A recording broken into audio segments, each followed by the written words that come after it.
오늘 말씀 신약성경 마태복음 5장 1절부터 12절 말씀. 신약성경 마태복음 5장 1절부터 12절 말씀. 신약성경 5페이지, 6페이지 정도 됩니다. 찾으신 줄 알고 저와 여러분이 번갈아 가면서 읽고 마지막 절 합독하도록 하겠습니다. 이번에는 우리 교우 여러분들이 먼저 1절 봉독하시겠습니다. 자, 시작.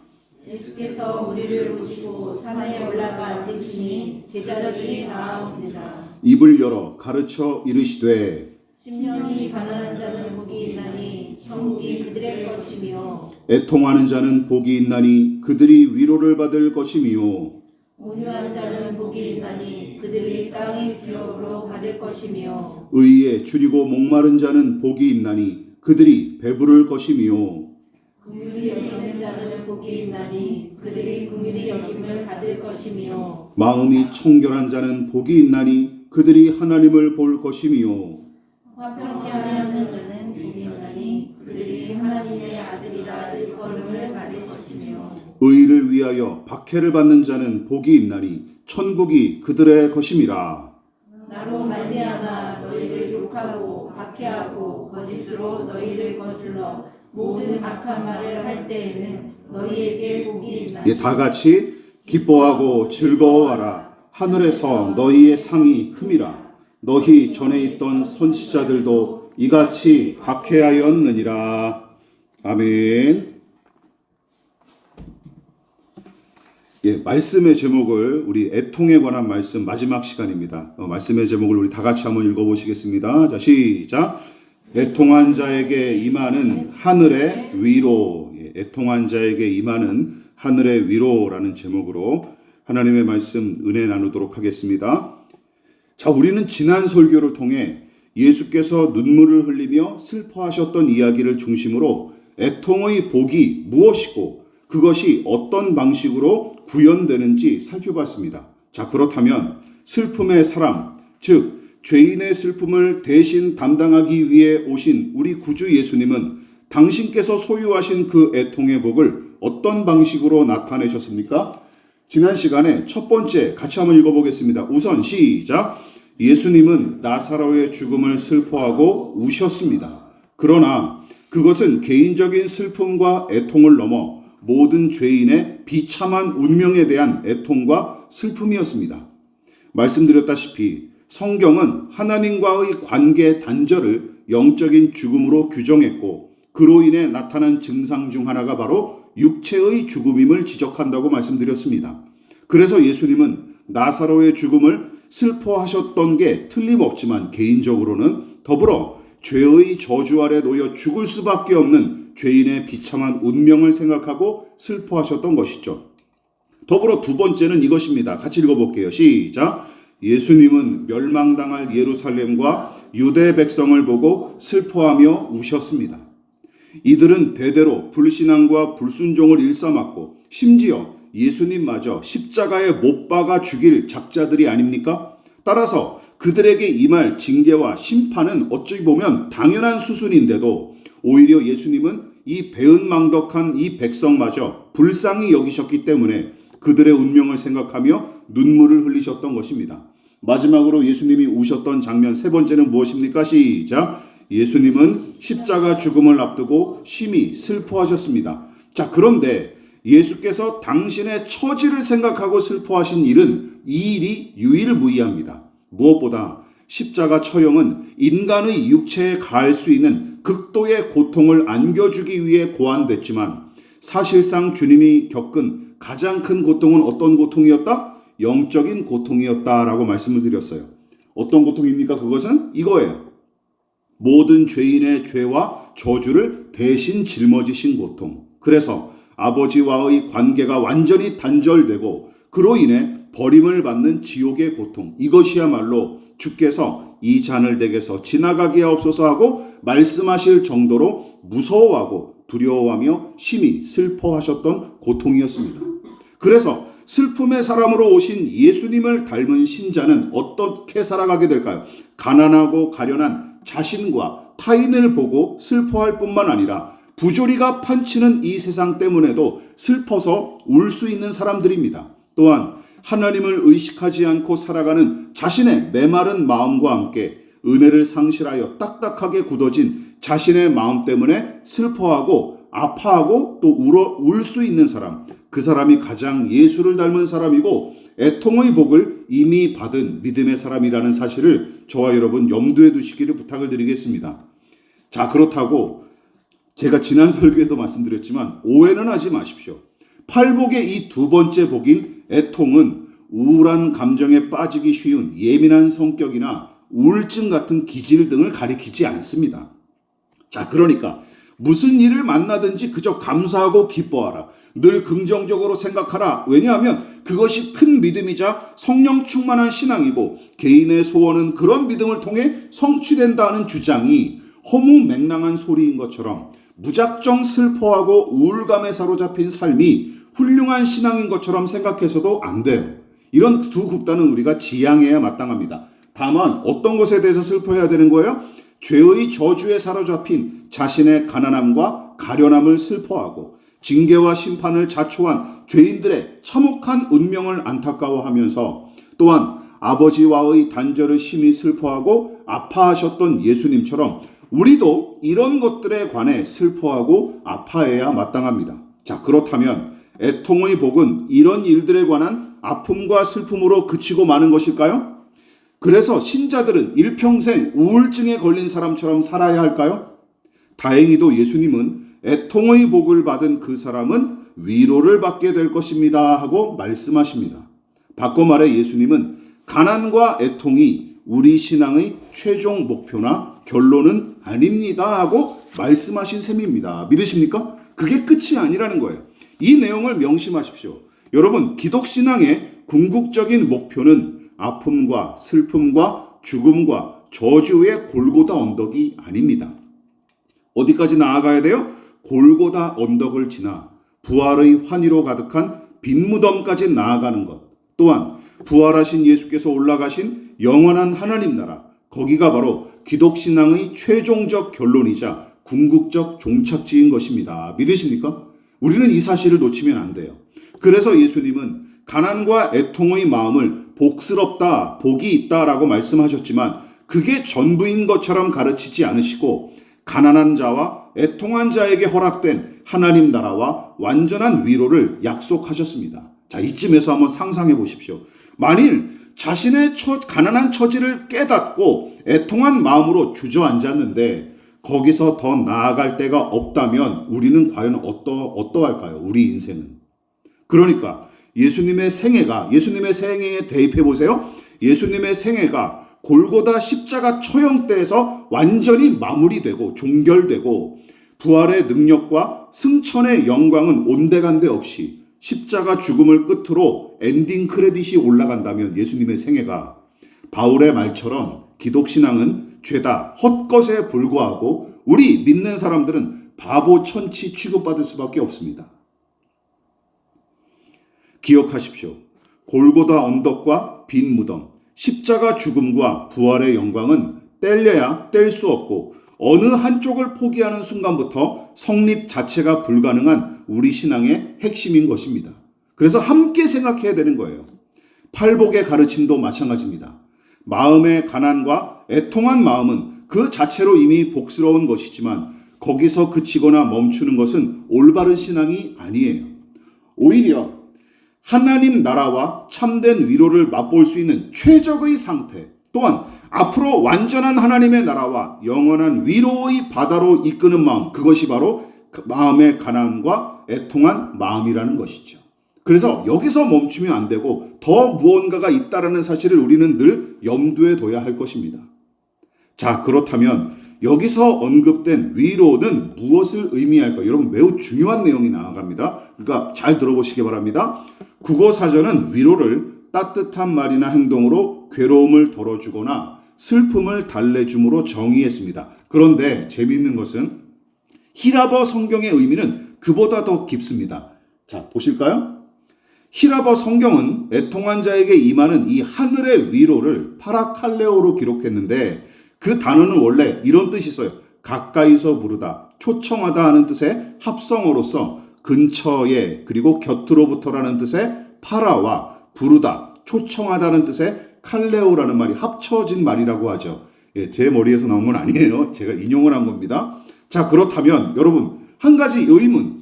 수천 년 전 헬라인들, 히라빈들은 곁으로 가서 부르다 하는 뜻으로 직역할 수 있는 이 파라칼레오를 왜 굳이 위로의 의미를 지닌 단어로 사용했을까요?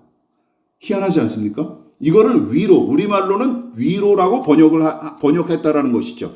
여기서 우리는 고대인들의 지혜를 배웁니다. 왜 그런지 아십니까? 진정한 위로는 슬프고 애통한 사람 곁으로 다가가는 것이기 때문입니다. 믿으십니까? 진정한 위로는 그 의미가 있기 때문이에요. 즉, 슬퍼하고 아파하는 사람 곁으로 다가가서 그와 함께하고 다정하게 그의 이름을 부르며 격려의 말을 전하는 것이 위로가 아니겠습니까? 그래서 고대인들은 괴로움을 덜어주고 슬픔을 달래주는 가장 적합한 행동을 파라칼레오로 생각했던 게 틀림없어요. 위로란 이런 것이구나 라고 해서 그 위로라는 의미를 파라칼레오라는 단어로 썼다라는 것이죠. 그러므로 참된 위로는 다른 게 아닙니다. 아파하고 슬퍼하는 사람이 있는 곳, 슬픔과 고통으로 얼룩진 곳, 애통하는 사람이 토해내는 탄식과 한숨이 들리는 곳, 거기로 찾아가고 함께하는 것. 여러분, 그것이 애통한 자를 위로하는 가장 보편적이면서도 성경적인 방식으로서, 여러분 다시 한번 강조하지만 진정한 위로는 어떻게? 곁으로 다가가기와 함께하기로 나타나야 마땅한 것입니다. 이것을 가르쳐 주는 거예요. 물론 애통한 자를 위로하기 위해 곁으로 다가가 함께할 때는 단지 같은 공간, 같은 자리에 머무는 것으로 만족하거나 그 정도로 그쳐서는 절대 안 되죠. 온전한 위로를 전하기 위해 곁으로 다가가 함께하는 사람은 고통당하는 사람의 슬픔과 아픔에 어떻게 해야 됩니까? 공감해야 하는 것이죠. 공감해야 비로소 함께 있기와 곁으로 다가가기가 의미가 생기는 거예요. 그래서 좀 더 정확하게 표현하자면 이렇게 표현할 수 있습니다. 진정한 위로는 애통한 사람에게 공감하고 그 곁으로 다가가서 그의 슬픔과 고통을 함께할 때 비로소 피어나고 시작되는 것입니다. 그래서 사도 바울은 다음과 같이 신자들에게 권면했죠. 우리가 잘 아는 말씀이죠. 로마서 12장 15절 말씀 시작. 즐거워하는 자들과 함께 즐거워하고 우는 자들과 함께 울라. 요즘 개신교인들이 제일 못하는 거. 제일 못하는 거. 오히려 반대로 하고 있죠. 상대방의 가난함과 애통함을 서로 공감하고 기꺼이 함께 연대하는 인간관계. 그래서 사자성어에 어떤 말이 있습니까? 동고동락이라는 말이 있지 않습니까? 이 동고동락하기를 힘쓰는 공동체, 하나님은 그것을 기뻐하십니다. 왜냐하면 남의 고통을 나의 고통처럼 생각하고 남의 기쁨을 내 것처럼 기뻐하는 것이 우리 안에 깃든 하나님의 형상을 회복하는 가장 좋은 방법일 뿐만 아니라 그런 관계로 맺어진 공동체가 빛과 소금의 역할을 제대로 감당할 수 있기 때문입니다. 믿으십니까? 그래서 하나님께서 이것을 기뻐하시는 거예요. 이처럼 진정한 위로는 애통한 자의 슬픔과 아픔에 공감하고 그 곁으로 다가가 함께할 때 샘솟아나기 시작하는 것입니다. 그런데 재밌는 것은 이게 사람과 사람 사이에만 적용되는 원리가 아니에요. 오히려 애통한 자에게 약속된 본문의 위로는 단순한 사람의 위로를 넘어 하나님의 위로를 가리킵니다. 자, 구체적인 사례를 한번 살펴볼까요? 누가복음 2장 25절입니다. 자, 읽어볼게요. 시작. 예루살렘에 시므온이라는 사람이 있으니 이 사람은 의롭고 경건하여 이스라엘의 위로를 기다리는 자라. 성령이 그 위에 계시더라. 이렇게 해서 질문. 이스라엘의 위로를 기다렸는데 그 이스라엘의 위로는 누구를 가리킬까요? 예수님을 가리키죠. 예수님. 누가는 예수님을 가리켜 이스라엘의 위로로 불렀으며 시므온을 이스라엘의 참 위로를 기다리는 사람으로 묘사했습니다. 그리고 이 시므온은 위로의 실체로 오신 예수님을 만나 뵙고 평안히 눈을 감을 수 있었던 것이죠. 당연합니다. 왜 예수님이 이스라엘의 위로가 되실까요? 임마누엘의 하나님으로서 우리 곁으로 오시고 우리와 함께 하신 예수님은 우리 같은 죄인들에게 더할 나위 없는 참된 위로자로서 매우 적합하시기 때문입니다. 믿으십니까? 이게 그래서 예수님을 위로라고 부르는 거예요. 그래서 예수님이야말로 모든 위로의 시작이자 마침이 되시고 진정한 위로가 필요한 모든 죄인의 구세주로서 손색이 없으신 것입니다. 또한 예수님의 존재와 그 말씀 자체가 위로일 뿐만 아니라 그 주님은 죄인을 위로하기 위해 지금도 여전히 일하고 계신다는 사실을 우리는 또한 잊지 말아야 할 것입니다. 그러나 이스라엘의 위로, 즉 예수님만이, 성자 예수님만이 믿는 자들의 유일한 위로자가 아니십니다. 또 한 분이 또 계세요. 성부와 성자께서 보내시는 성령께서도 우리의 위로자가 되십니다. 요한복음은 성령 하나님에 대해서 예수님이 이렇게 직접 말씀하셨어요. 같이 읽어볼게요. 시작. 내가 아버지께 구하겠으니 그가 또 다른 보혜사를 너희에게 주사 영원토록 너희와 함께 있게 하리니. 보혜사라는 말이 등장하죠. 이게 이런 뜻이 있습니다. 보혜사란 보호하시고 은혜를 베푸시는 분, 혹은 그런 스승을 가리킬 때 쓰는 말인데, 그리고 이 구절에서 예수님은 성령 하나님을 또 다른 보혜사로 소개하신 셈이죠. 자, 그렇다면 질문. 여기서 또 다른 보혜사가 아닌 원래 보혜사의 역할을 감당하신 분은 누구일까요? 가시고 오시는 분이 이제 성령이신데, 그럼 가시는 분은 누구예요? 예수님이시죠. 원조 보혜사는 예수님이신 거예요. 예수님이 원조 보혜사였던 것입니다. 무엇보다 재밌는 것, 또 한 가지 재밌는 것. 히라버 성경은 이 보혜사를 파라클레토스라고 하는데, 익숙한 단어죠. 앞서 살펴봤던 단어와 비슷하죠. 이 단어는 앞서 위로라고 소개한 파라칼레오에서 파생된 단어로서 원래는 곁에 있도록 부름을 받았다는 뜻으로 중보자, 위로자, 변호자를 가리키는 말로도 사용되는 것입니다. 이게 위로라는 말에서 파생된 말이에요. 보혜사라는 말. 그러니까 요한복음은 예수님과 성령님을 모두 보혜사, 즉 우리를 위로하고 도우시는 분으로 가르치고 있는 것입니다. 그 사실을 방증하는 내용이 사도행전에도 등장해요. 사도행전에서 성령의 역사를 어떻게 나타냈습니까? 같이 읽어볼게요. 시작. 그리하여 온 유대와 갈릴리와 사마리아 교회가 평안하여 든든히 서가고 주를 경외함과 성령의 위로로 진행하여 수가 더 많아지니라. 이스라엘의 위로는 예수님이신데 교회를 위로하시는 분은 여기는 누구라고 묘사하고 있어요? 성령께서 위로하고 계신다. 교회들을. 박해를 받는 교회와 함께 하시고 신자들 곁에서 위로하시는 성령 하나님. 마치 슬퍼하는 죄인들 곁으로 다가가셔서 그들과 함께 하셨던 예수님처럼 성령께서도 우리 같은 죄인과 함께 하실 뿐만 아니라 우리의 슬픔과 아픔에 공감하고 함께 탄식하시는 진정한 위로자가 되시는 것입니다. 로마서 8장 26절에 바로 그 내용이 나와 있죠.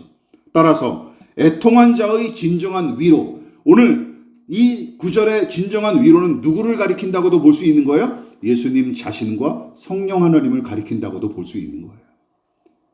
애통한 자의 진정한 위로는 성자와 성령이십니다. 그뿐만이 아닙니다. 삼위일체 하나님이 진정한 위로 그 자체이시고 더불어 하나님의 말씀도 슬퍼하는 자들의 진정한 위로와 소망이 됩니다. 로마서를 한번 보실까요? 로마서에는 이런 말씀이 있어요. 같이 읽어보겠습니다. 시작. 무엇이든지 전에 기록된 바는 우리의 교훈을 위하여 기록된 것이니 우리로 하여금 인내로 또는 성경의 위로로 소망을 가지게 함이니라. 우리는 무엇을 통해서 하나님의 위로를 얻을 수 있습니까? 성경 말씀을 통해서. 우리는 성경을 하나님의 말씀으로 믿고 신봉하며 따르지만 사도 바울은 하나님의 말씀이 우리를 위로하고 소망을 안겨줍니다 하고 선언하고 있는 것입니다. 그러니까 어떤 말씀이에요? 이렇게 이해하면 될 것 같아요. 슬프고 애통한 자가 말씀 앞에 설 때 그에게 위로와 소망이 임하고 이것이 하나님께서 슬퍼하고 낙심하는 자를 위로하는 가장 보편적인 방법인 것입니다. 신비한 일을 통해 위로받으려고 하지 마십시오. 아시겠습니까? 신비하고 놀라운 기적이 일어나야 내가 위로를 받겠다, 소망을 얻겠다 이러지 마시고 성경을 펼쳐 읽으십시오. 거기서부터 위로와 소망이 나타나는 것입니다. 이쯤에서 생각해 보십시오.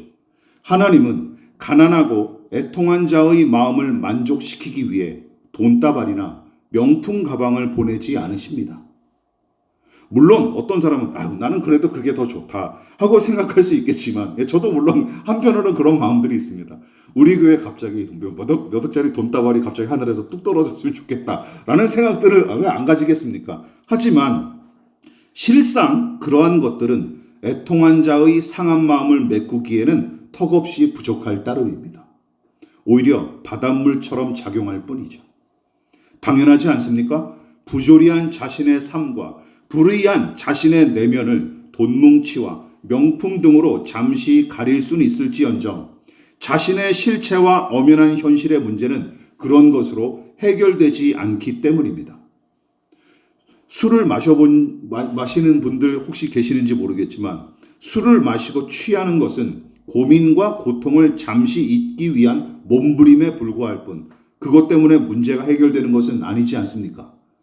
여전히 내일은 또 회사를 나가야 되고 내가 마주하기 싫은 사람과 마주해야 되는 거예요. 술 먹는다고 문제가 해결되지 않습니다. 무엇보다 본문의 애통은 단순한 슬픔과 안타까움을 넘어서는 반응으로서 자신의 가련함과 가난함을 직시하는 존재적 슬픔과 애통을 가리키고 더불어 도무지 제어할 수 없는 자신의 더러움과 무능력함과 잔인함으로 인한 슬픔이기 때문에 세상의 것으로 대충 덮고 넘기거나 사람의 방식으로 해결할 수 있는 문제가 아닙니다. 따라서 그 슬픔을 느끼며 애통하는 사람은 이미 하늘의 복을 받은 상태이고 하늘의 위로는 그 애통의 복을 소유한 사람에게 임하는 것입니다.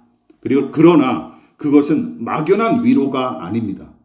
죄로 망가진 자신의 가난함을 슬퍼하는 사람, 죄악과 부조리가 판치는 세상을 바라보며 슬퍼하고 거기에 휩쓸려 정처 없이 떠밀려 살아가는 사람들 때문에 아파하는 사람들, 여러분 그 사람이 눈물에 짓무른 눈으로 손때 묻은 성경을 펼쳐 읽고 한숨과 탄식을 내뱉는 것처럼 기도했을 때 하나님은 기대하지 않았던 새 힘을 부어주시고 세미한 음성으로 응답하시며 위로의 손길을 내미시는 것입니다. 저는 단언할 수 있는데 제가 지난 인생을 돌아보면서 제가 어떻게 보면 죽을 고비 같은 위기도 몇 차례 넘겼던 적이 있었는데 그때마다 살 수 있었던 것은 딱 세 가지라고 저는 생각합니다. 말씀과 기도고 그리고 제 곁에 있는 사람들 때문에 그나마 인내하고 이겨나갈 수 있었던 거예요. 이것밖에는 없습니다. 혹시 애통한 자 곁으로 오시는 위로의 주님 그리고 애통한 자에게 말씀으로 위로하시는 그 주님을 경험해 본 적이 있으십니까? 반대로 하늘의 신령한 위로를 경험한 적이 없고 위로하시는 하나님의 선하심을 맛보지 못하는 이유는 무엇일까요? 어찌 보면 간단합니다.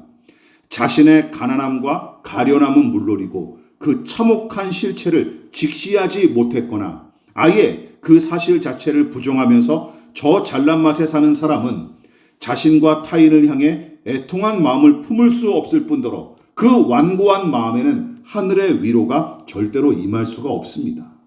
그래서 맛보지 못하는 거예요. 경험하지 못하는 거예요. 말씀을 마무리하도록 하겠습니다. 진정한 위로는 애통의 마음을 지닌 사람만이 누릴 수 있는 하늘의 선물인 것입니다. 그래서 경건한 신자들은 자신의 가난함과 세상의 부조리로 인해 슬퍼하고 아파했지만 그 슬픔과 아픔을 덮을 만큼의 위로를 얻을 수 있었기 때문에 그럼에도 불구하고 끝까지 오래 참고 승리할 수 있었던 것이죠. 바울의 고백을 한번 보실까요? 고린도후서 1장 5절 시작. 그리스도의 고난이 우리에게 넘친 것 같이 우리가 받는 위로도 그리스도로 말미암아 넘치는도다. 아멘이십니까? 예수님 때문에 고난을 당하지만 그럼에도 불구하고 예수님 때문에 우리는 위로를 얻을 수 있다 라고 이야기하는 것, 참 아이러니하고 역설적인 고백이죠. 예수를 구주와 하나님으로 믿는다 하는 이유만으로 고난을 겪어야 했던 시대였지만 사도들을 비롯한 경건한 신자들은 충성스럽게 믿음을 지키며 살아갈 수 있었습니다. 어떻게 그럴 수 있었을까요? 왜냐하면 고난을 뛰어넘는 하늘의 위로가 시시때때로 그들에게 임했고 무엇보다 원조 보혜사이신 예수님의 위로와 또 다른 보혜사이신 성령 하나님의 위로가 있었기에 그들은 7번 넘어질지라도 다시 일어나 믿음의 길을 걸어갈 수 있었습니다. 잠언 24장 16절입니다. 이처럼 자신의 더러운 내면을 직시하고 세상의 부조리를 직면하는 일은 여러분 사실 그렇게 달가운 일이 아닙니다. 너무나 고달프고 서글픈 일인 까닭에 슬퍼하고 애통하기 마련인데 그 영적 성장통을 앓는 사람에게 임하는 것이 바로 하늘의 위로인 것입니다.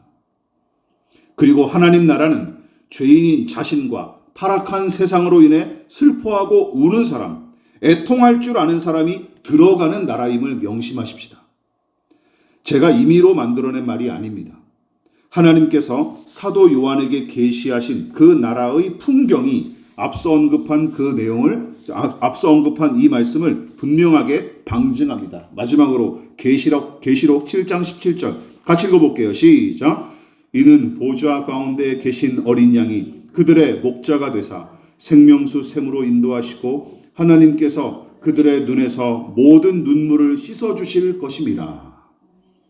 어린 양이신 예수께서 믿음으로 인내했던 신자들을 생명수 샘으로 인도하시고 아버지 하나님은 당신의 나라에 들어간 그들을 영접하시되 어떻게 영접하신대요? 처음 만나자마자 하시는 일이 뭐예요? 그들이 흘렸던 모든 눈물을 친히 씻어주시는 모습으로 등장합니다. 그러니까 이 사람들은 이 땅에서 살아갔을 때 어떤 사람들이었어요? 눈물을 흘렸던 애통의 사람들이었다라는 거예요. 그 애통의 사람들이 들어가는 나라가 하나님 나라. 기가 막히지 않습니까? 즉 그들은 자신의 허물과 죄악을 슬퍼하고 이 타락한 세상 때문에 애통해 본 적이 있는 사람들로서 그들의 슬픔과 애통은 하나님 앞에서 마침내 그 대미를 장식하게 될 것입니다.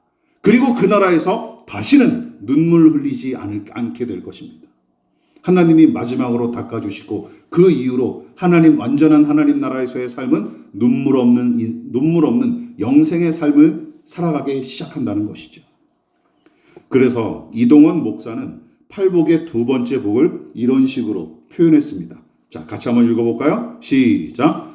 자기의 죄로 인해서 우는 사람은 진정 최후의 웃는 자가 될 것입니다. 그렇습니다. 최후의 웃는 자가 진정 승리자입니다. 그래서 다시금 강조합니다. 자신의 허물과 세상의 불의 때문에 슬퍼하고 울어본 적이 있으십니까? 그렇다면 저와 여러분은 이미 하늘의 복을 받은 게 틀림없고 참된 위로는 그런 사람들과 늘 함께 할 것입니다. 무엇보다 우리 곁으로 오셔서 우리와 함께 하신 예수님과 위로의 성령님, 또한 성자와 성령을 우리 곁으로 보내신 아버지 하나님을 깊이 생각하고 묵상하십시오. 그리고 위로의 말씀을 항상 가까이 하시기를 부탁을 드리겠습니다. 애통한 자에게 임하는 이 하늘의 위로가 저와 여러분에게 충만할 수 있기를 진심으로 기도합니다. 그러므로 너희는 이렇게 기도하라. 하늘에 계신 우리 아버지의 이름을 거룩하게 하시며 아버지의 나라가 오게 하시며 아버지의 뜻이 하늘에서와 같이 땅에서도 이루어지게 하소서. 오늘 우리에게 일용할 양식을 주시고 우리가 우리에게 잘못한 사람을 용서하여 준 것 같이 우리 죄를 용서하여 주시고 우리를 시험에 빠지지 않게 하시고 악에서 구하소서. 나라와 권능과 영광이 영원히 아버지의 것입니다. 아멘.